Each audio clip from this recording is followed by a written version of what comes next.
মোহাম্মদপুরের ৭ মসজিদ, ইতিহাস ও সৌন্দর্যের মিলন। ঢাকার মোহাম্মদপুরে অবস্থিত ৭ মসজিদ শুধু প্রার্থনার স্থান নয়, এটি এই অঞ্চলের ঐতিহাসিক ও স্থাপত্যিক পরিচয় বহন করে। স্থানীয়রা এগুলোকে শ্রদ্ধার চোখে দেখে এবং ধর্মীয় আচার অনুষ্ঠানের জন্য নিয়মিত ব্যবহার করে।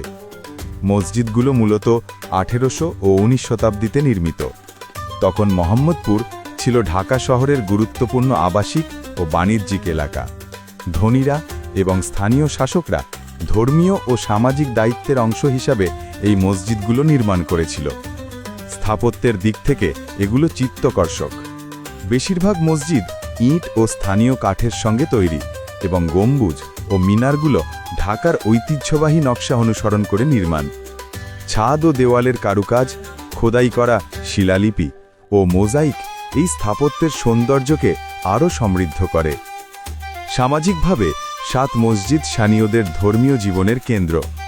জুমার নামাজ, মাসিক ও বার্ষিক ধর্মীয় অনুষ্ঠান এবং বিশেষ সমাবেশে এগুলো গুরুত্বপূর্ণ ভূমিকা রাখে।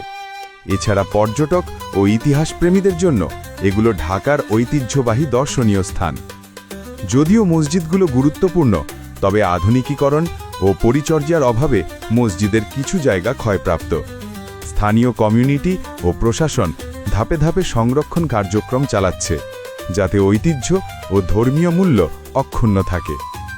মোহাম্মদপুরের ৭ মসজিদ শুধুই প্রার্থনার স্থান নয়, এটি ঢাকার ইতিহাস, স্থাপত্য ও সংস্কৃতির সাক্ষী, যা নতুন প্রজন্মের জন্য অনন্য শিক্ষার উৎস।